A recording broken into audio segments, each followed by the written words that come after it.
Buenas tardes. Bueno, nuevamente estamos aquí con ustedes dándole gracias al Señor primeramente y dándole gracias también a ustedes, a los que están mirando este video de la tercera parte de mi vida en palabras.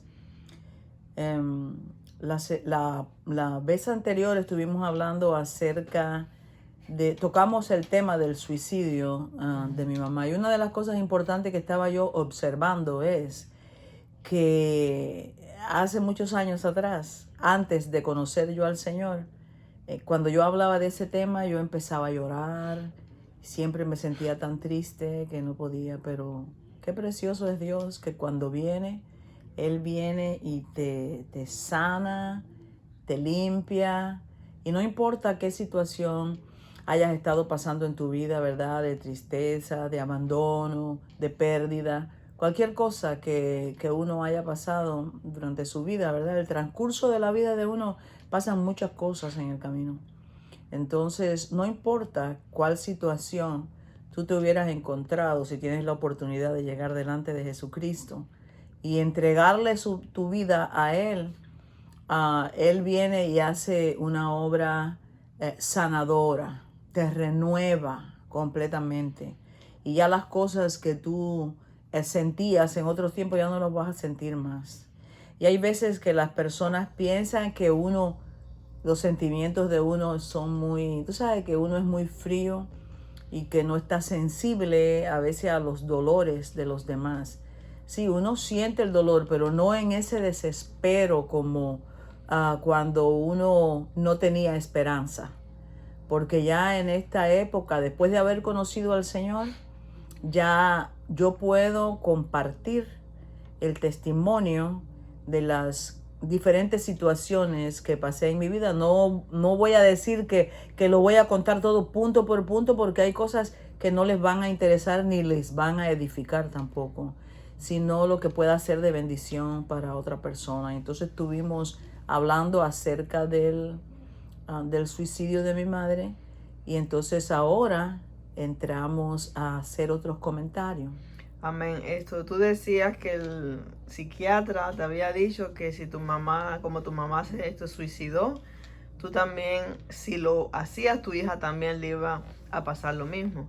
Y entonces terminaste diciendo que el último intento para suicidarte, lo que tú habías hecho, pero yo quisiera que tú contaras el primer intento, que tú contaras también si ya te habías casado, si ya había nacido. Yo, la que está hablando aquí, que es tu hija, Madeline, quiero saber también de eso.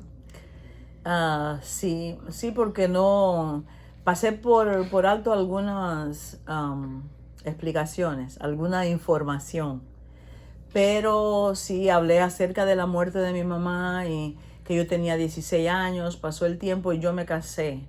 Me casé muy joven, antes de cumplir los 18 años. Y entonces, cumplidos mis 18, di a luz a mi hija. Pero en medio de todas esas cosas, nada cambiaba la situación que yo sentía internamente. Siempre tenía problemas, siempre, siempre.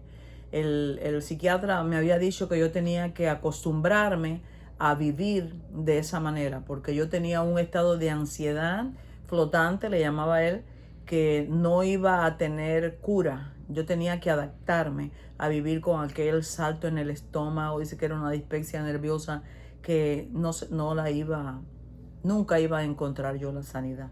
Pero qué tremendo es Dios, ¿verdad? Que lo que dice el hombre, lo que es imposible para el hombre, para Dios es posible. Y ahora, en medio de todas estas situaciones que nosotros estamos afrontando, ¿verdad? Del asunto de esta epidemia que hay, y todo el mundo está, tú sabes, en tristeza y sin saber qué es lo que va a pasar el día de mañana. Bueno, cuando tu vida está en Cristo, en medio de todas las situaciones que suceden alrededor tuyo, tú tienes paz. Las personas no lo van a entender, nunca quizás lo van a entender, solamente los que han tenido esa experiencia con Cristo. Dice que Él da una paz que sobrepasa todo entendimiento. Tú no vas a entenderlo todo. y vas a decir, bueno, ¿cómo en una situación tan difícil no va a haber dolor? ¿Cómo puede tener paz o cómo puede estar tranquilo si en cualquier momento quizás te puede coger a ti el virus, le puede coger a cualquiera? Bueno, el asunto es que en medio de todas las situaciones, esa paz que sobrepasa todo entendimiento, todo el entendimiento de los demás que no pueden entender, que tú puedes estar con paz y que tú puedes estar tranquila en medio de la tormenta que estás viviendo. Entonces, cuando yo estaba con todas estas situaciones que yo tenía y todos esos sufrimientos que yo vivía, yo no conocía de Cristo. Yo todavía no conocía nada de Dios. Y entonces ya tenía a la niña y de todas maneras yo me ponía a observarla cuando ella estaba en la cuna. Y yo la veía tan indefensa y tan chiquitica. Y entonces empezaba yo a hablar con ella y yo le decía, yo creo que cuando tú seas mayor, posiblemente no me vas a querer. Cuando tú me conozcas, no me vas a querer. Cuando tú sepas cómo soy yo, tú no me vas a querer. Y entonces siempre tenía eso en la mente, siempre tenía eso en la mente. Y en una ocasión ya cuando ella tenía como sus quizás 4 años, 3, 4 años, yo traté de hacer un intento de suicidio en el baño de la casa. Y me recuerdo que tenía todo preparado, una corbata de mi abuelo, de esas corbatas antes que se usaban, que eran bien anchas. Y entonces las puse en un tabique de eso, una cosa que había ahí, un palo que atravesaba así, arriba estaba en el techo y yo podía subirme en el toile y ahí podía yo enganchar y poner mi cabeza para ahorcarme. Entonces yo le digo a la niña que fuera donde mis primas, que vivían en la esquina, le dije, ve para allá y quédate un rato allá porque me voy a bañar. Entonces Madeline fue donde mis primas y cuando ella llega allá, Malena, la prima mía, le pregunta que ella hacía ahí. Entonces ella le dice, no, mi mamá me mandó que se iba a bañar. Y a ella le pareció sospechoso y entonces se levantó y fue con la niña y fue para la casa. Entonces en ese mismo momento el papá de Madeline estaba durmiendo el mediodía y entonces se despertó porque le pareció oír una voz o alguien que decía, corre, se va a matar, ve que se va a matar. Y entonces medio dormido se fue hasta la puerta del baño para empujarla y dando golpes para que yo le abriera. Y yo no quería abrirle. Entonces en ese mismo momento llegó también mi prima a la casa y ya estaba en la puerta del baño. Yo meto la cabeza para ahorcarme y me dejo caer. Y cuando yo me tiro, la corbata se rompió como si la hubieran cortado así. No fue que se desgajó, no, quedó así cortada. Y yo caí en el piso nuevamente. Y yo dije, ay, Dios mío, pero ¿qué es esto? Y entonces ahí me empujaron la puerta y pudieron entrar. Y Malena creo que me recuerdo como que me dio una galleta así como para espabilate, ¿qué te pasa? Y entonces me llevó a su casa y ahí yo me fumaba un cigarro atrás del otro porque tenía en ese momento esa crisis que me daba cada cierto tiempo. Después me llevaron al psiquiatra y tuve mi tratamiento por unos días y me recuerdo que Zenaida, mi hermana, era la que me inyectaba en la vena. Y esa inyección era lenta y entonces ella se ponía a hacerme historia en lo que me la estaba poniendo y así esa etapa pasó. Entonces después en otra ocasión también traté otra vez, ya la niña ya estaba grande y ya yo estaba en los trámites de divorcio. Entonces tuve otro intento también, no sé cuántas cosas tomé aquella vez, pero nada, me volví a despertar. Y cada vez que yo me despertaba, era una frustración que yo sentía. Yo decía, Dios mío, pero ni siquiera tengo suerte para morir yo. Entonces, después otra vez traté de tirarme de un lugar que para mí me parecía que era alto. Y yo quería tirarme, pero no fue así. No No lo hice aquella vez porque tenía miedo. Yo quería morirme de una manera que o me quedara dormida o que no pasara nada, pero así tirarme y caer en pedazos o toda hecha, no quería morir de esa manera. Quería morir de una forma en específico. Entonces pasó el tiempo y yo volví a tener otro, otro intento, pero de una manera diferente.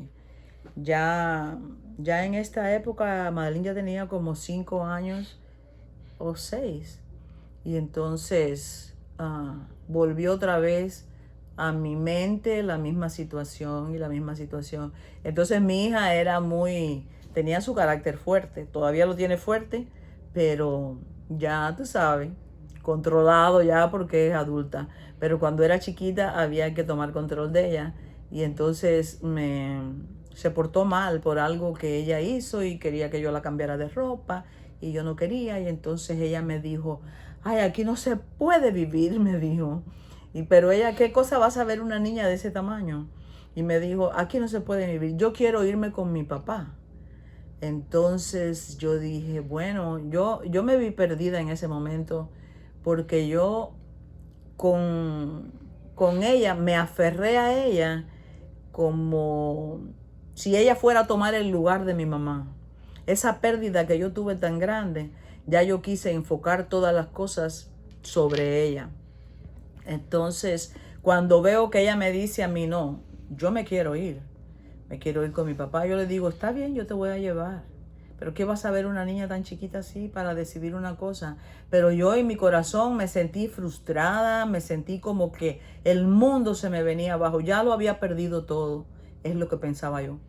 Entonces la llevé para la casa de su papá, la llevé con su abuela y le dije, aquí la voy a dejar la niña porque voy a ir a La Habana.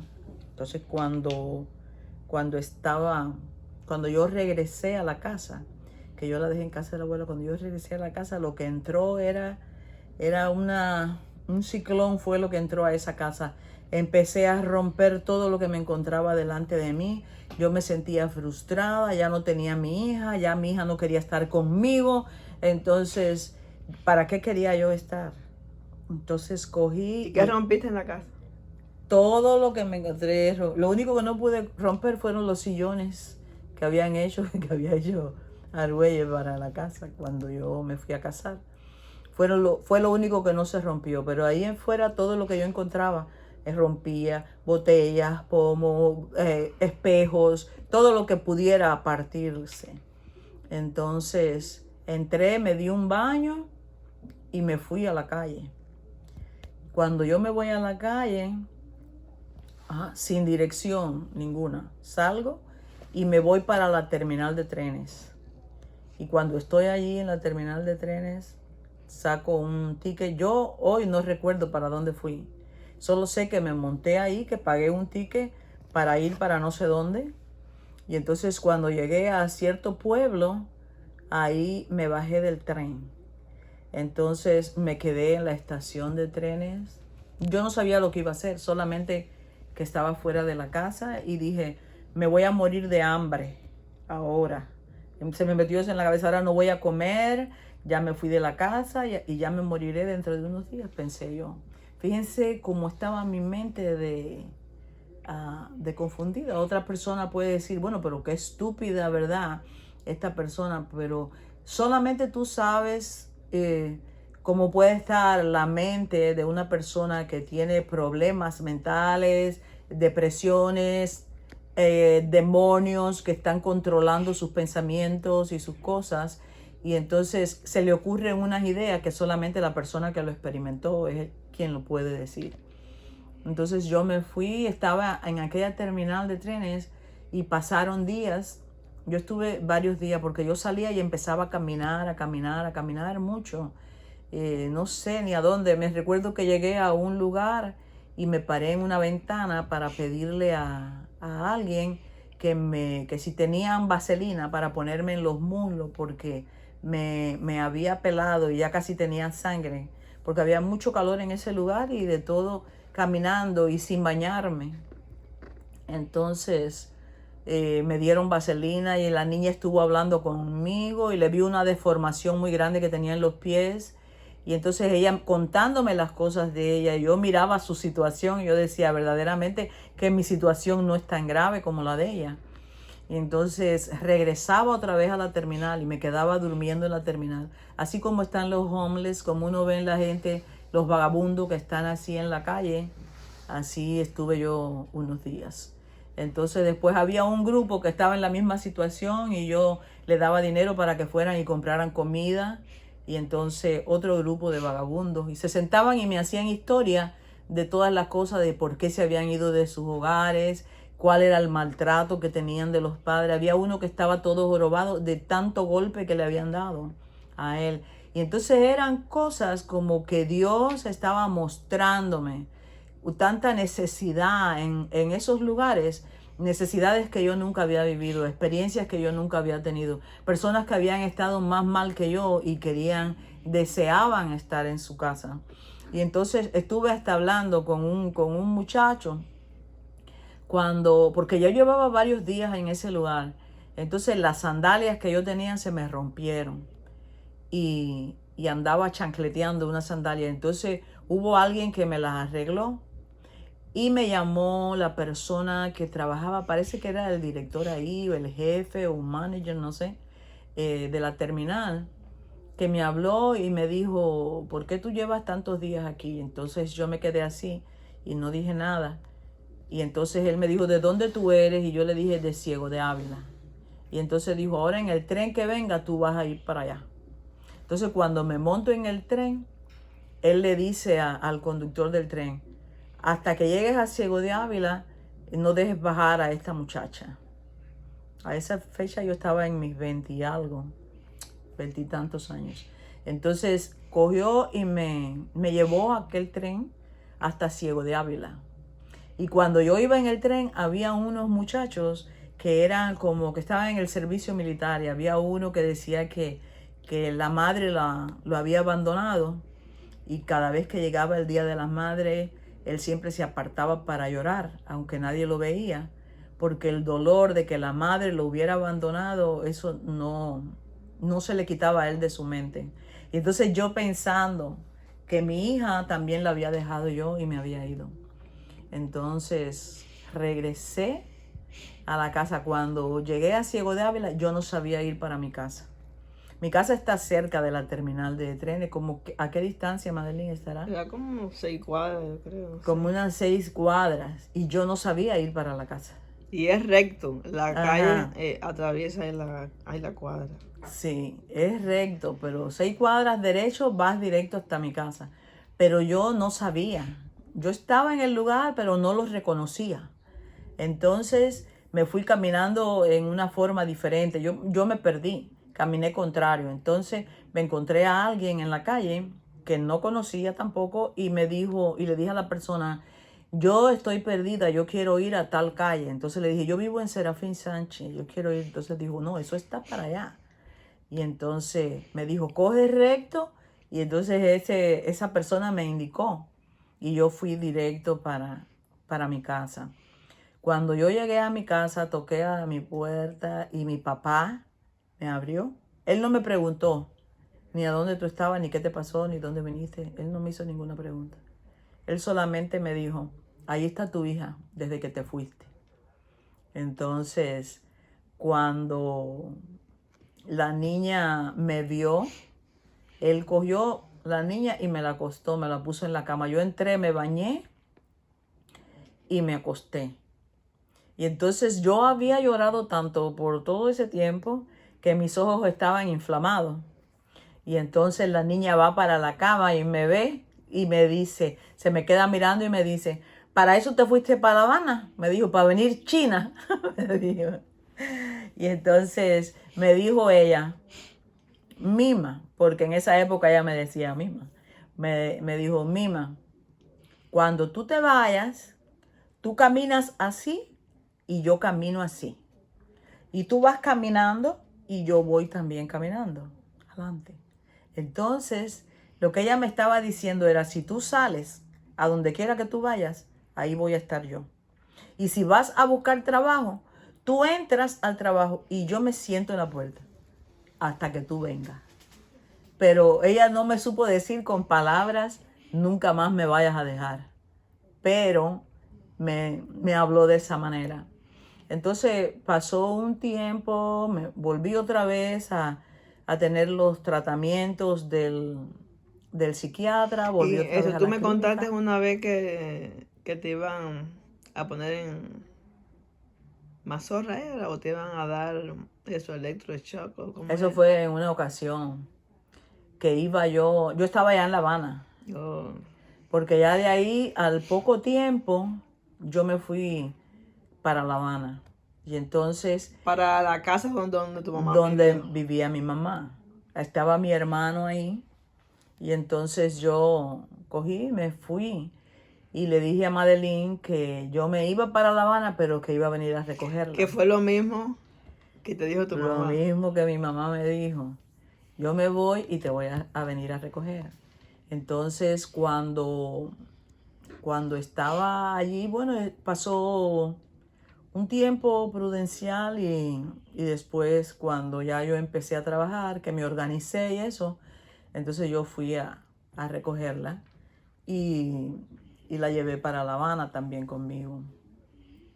Pero entre una cosa y otra, yo seguía con mis problemas. ¿Y cómo eran tus noches? Que tú decías que no dormías Mis casi. noches eran terribles muchas veces. Yo tenía épocas ahí en La Habana que solamente dormía 1 hora. Dormía de las 11 a las 12 de la noche. Y a esa hora me despertaba y ya no podía volver a dormir. A veces cogía y abría la puerta, dormía adelante en la sala, me acostaba en el sofá y abría la puerta porque me parecía que me ahogaba. Y entonces me pasaba toda la noche despierta.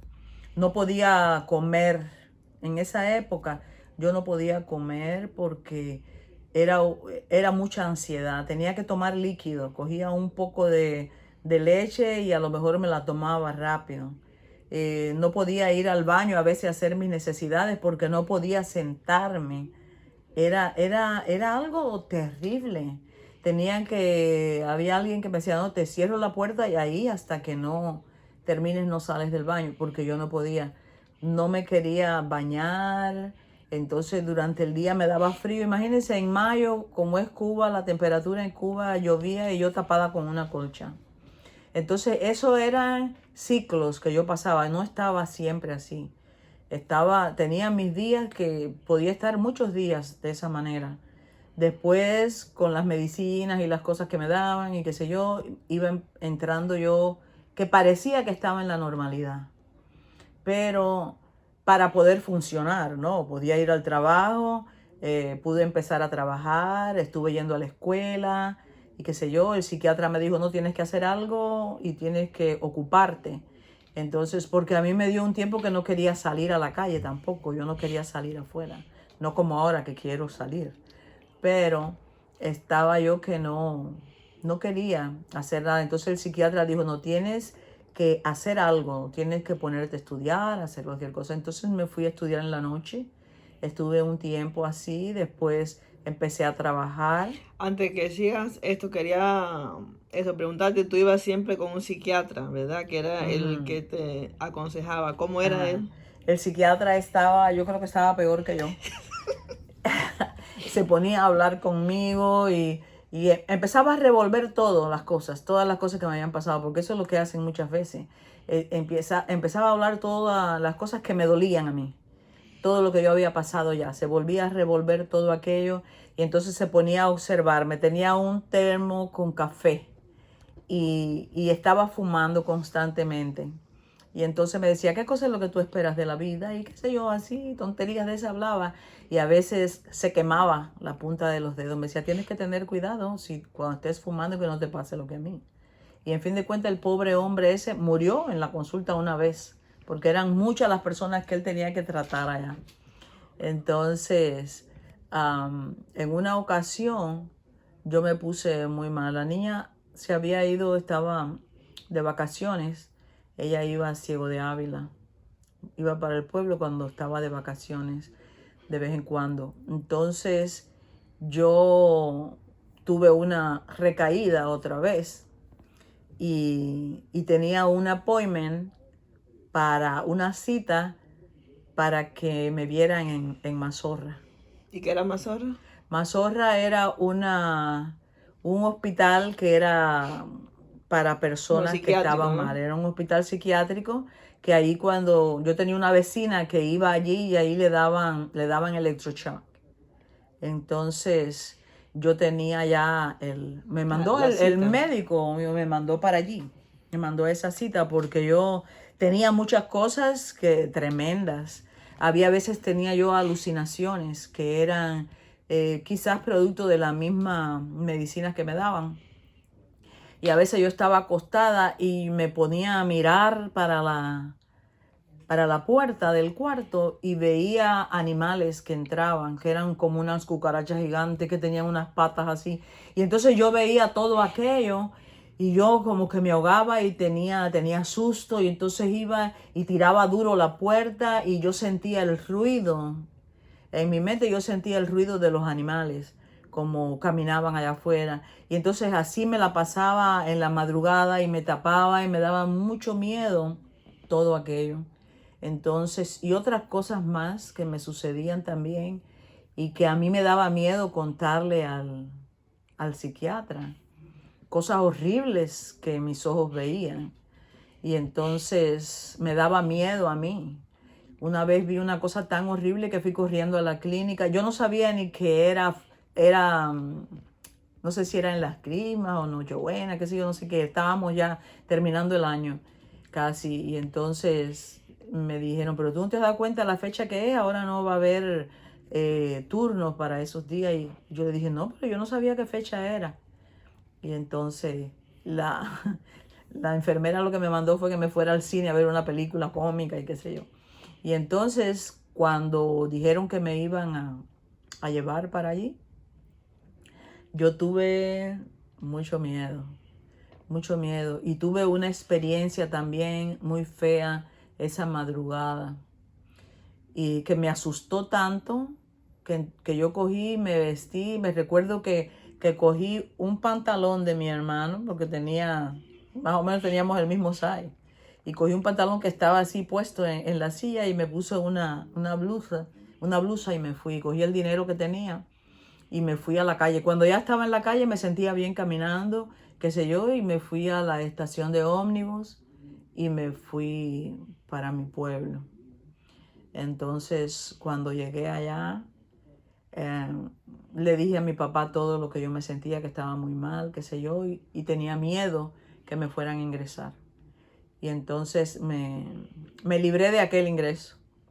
Y entonces, cuando estaba allí, me llevaron de todas maneras a la clínica psiquiátrica y volvieron otra vez a ponerme otro tratamiento y así la pasaba entre casa de mi tía y donde Zenaida y dando vueltas me la pasaba o me daba estaba hablando todo el día sin parar. Salía de un lado, entraba al otro, salía de un lado, entraba al otro. Era un tormento verdaderamente. Y lo que habíamos quedado en el otro video, que fue el último intento, cuando ¿cómo se llama? Suicidio, ¿cómo fue?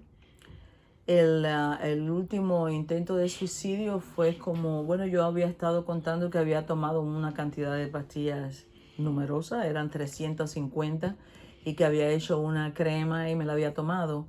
Y entonces me llamó una vecina, la hija de la vecina, y para explicarme cómo ella podía hacer un canto, copiarlo en taquigrafía, todo lo que ella había aprendido. Y entonces en el momento que yo estoy allí, yo me siento para ver lo que ella estaba haciendo. Porque yo le dije, me tomé una pastilla y me voy a acostar a dormir. Y entonces ella me dijo, no, ven un momento que esto es rápido. Y yo nunca pensé que iba a hacer efecto tan rápido eso. Entonces me quedé sentada allí y después ellos me contaron que yo me veía como una persona, bueno, endrogada. Y que trataron de preguntarme qué me pasaba y yo le dije, bueno, yo me tomé un paquete de pastillas, le dijo, que lo que traía eran 20. Entonces llamaron ellos la ambulancia, no sé, me llevaron de emergencia al hospital. Pero tú no estabas consciente No, yo no estaba consciente. Ellos me llevaron Y cuando me llevaron para el hospital, estaban ahí unos amigos míos. Pero, ¿a qué hora fue eso? Ya eso eran por la noche. Pero tú llegaste y Yo te llegué y no me dejaron. atendieron. Te dejaron en la camilla. Me dejaron en la camilla y como que no me dieron importancia, porque ahí está, se envenenó, se tomó unas pastillas y no le dieron importancia y me dejaron allí, eran casi las 11 de la noche. ¿Y tú estabas Cuando, cuántas horas ya eran? no sé, serían unas, no sé, 2 horas, Mm. 3, no sé. Y y entonces cuando estoy allí, estaba Oscar, un amigo de nosotros que era primo de esta misma muchacha en la casa donde yo había bajado, que él estaba allí con un amigo que iban a buscar una receta médica, algo así. Y entonces cuando estoy allí, él me ve, el muchacho me ve y le dice a Oscar, ese no es Mabel, esa no es la amiga tuya, qué sé yo. Y entonces cuando él ve, dice, pero se está muriendo. ¿Cómo estaba? Estaba como echando, parece, espumas por la boca o los ojos virados, no sé cómo era, que enseguida llamaron a la enfermera y le dijeron, mira cómo está, se está muriendo esta mujer. Entonces cogieron y me llevaron enseguida a terapia intensiva. Estuve en terapia intensiva varios días y tuvieron que cortarme la yugular porque ya no tenía, ¿cómo se llama? No estaba reaccionando ya. Y entonces tuvieron que hacer, bueno, lo que le hacen a todos los envenenados, que los enjuagan y que le hacen así. Y me tuvieron allí ingresada. Yo estaba sin conocimiento. Estuve sin conocimiento, yo creo que como 3 días. No, yo sentía que venían los médicos y estaba amarrada. Porque cuando parece que había momentos que yo me ponía mal. Porque o quería pegarle a la gente. Entonces me tenían amarrada en la cama. Me tuvieron y yo solamente recordaba que había alguien que se sentaba a los pies de mi cama y yo me sentía a los pies que no lo podía mover. Y entonces yo hablaba cosas, pero no podía, abría los ojos, pero yo no veía nada. Entonces estuve ahí, bueno, como una semana, ya de ahí me sacaron y me llevaron nuevamente a la casa a esperar otra vez que pasara aquello. Entonces, mi hija en esa fecha estaba ella también en Ciego de Ávila cuando pasó eso. Y entonces, como aquella vecina me había dicho que había visto a mi mamá que estaba cerca de mí y como lo que yo quería era irme con ella, en ese momento no me importaba nadie. Entonces, pero gloria a Dios que no me dejó morir. Yo decía, pero qué cosa tan grande que yo no puedo morirme. ¿Cuánta gente intenta suicidio y se mueren? Y yo no puedo hacer nada. No, y iba una vez, que eso se me quedó, que me iba a ahorcar también en la casa. Y entonces llegó Dominga a la casa. ¿Y cómo fue? Yo estaba, ya estaba lista. Yo me había quedado sin trabajo, había perdido el trabajo. Eso era en Ciego de Ávila. En Ciego de Ávila. Había perdido el trabajo que tenía y bueno, yo estaba con las mismas cosas y como siempre el remedio para todos mis males era el morir para irme ya de la tierra. Entonces ahí sí preparé una soga y era en la pared que daba, la cama estaba pegada a esa pared y entonces había una cosa así que yo podía amarrarla y amarré la soga. Y entonces estoy en el espaldar de la cama ya para ponerme y tirarme. Y cuando estoy ahí empiezan a tocarme a la puerta una amiga que vivía en la otra cuadra. Y entonces, como las puertas de mi casa, si le daban muy, muy duro, la podían abrir. Y en mi barrio era así. La gente te empujaba a la puerta, entraba y no había problema. No es como acá que todo el mundo está con la puerta cerrada y eso. Y entonces tanto Dios que empujó la puerta y me dijo, Mabel, ¿qué es lo que te pasa? Que no sales, qué sé yo. Y entonces en ese momento yo cogí y desaparecí la soga, leí la soga por aquí y por allá. Y entonces cogí y me acosté, la metí debajo de la sábana y me acosté. Y me dijo, ¿pero qué es lo que tú haces durmiendo a esta hora del día, qué sé yo? Yo le dije, no, que estaba cansada y me acosté a dormir. Y me dijo, no, vengo porque encontré un trabajo nuevo para ti. Ella nunca supo. Ella nunca supo. Ella nunca supo, yo nunca le dije qué es lo que yo había estado haciendo ahí. Yo siempre ocultaba muchas de las cosas, yo no manifestaba todo, ni mis pensamientos, ni las cosas que yo sentía, ni las cosas que yo veía, porque si yo lo hubiera dicho, ya hace mucho tiempo que me hubieran puesto en un lugar donde quizás no hubiera salido más nunca. Porque una vez ya acá en los Estados Unidos y convertida, una doctora estuvo hablando conmigo cuando estábamos en la librería cristiana. Y entonces yo le estuve dando parte de mi testimonio, pero a ella sí le dije algunas cosas que no le he dicho a los demás de lo que a mí me sucedía. Y entonces ella me dijo, yo no puedo creer que a ti no te hayan dado electroshock, porque tú era una paciente para eso, en la condición que tú estabas.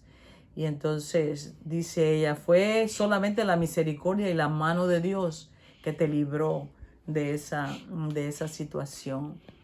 Y entonces así fue pasando todo el tiempo hasta que un buen día sucedió algo allá en Cuba y entonces vinimos para acá. Y eso va a ser el próximo capítulo, la salida de Mariel en el 1980. Eso va a ser otro momento. Yo cerré aquí el laptop.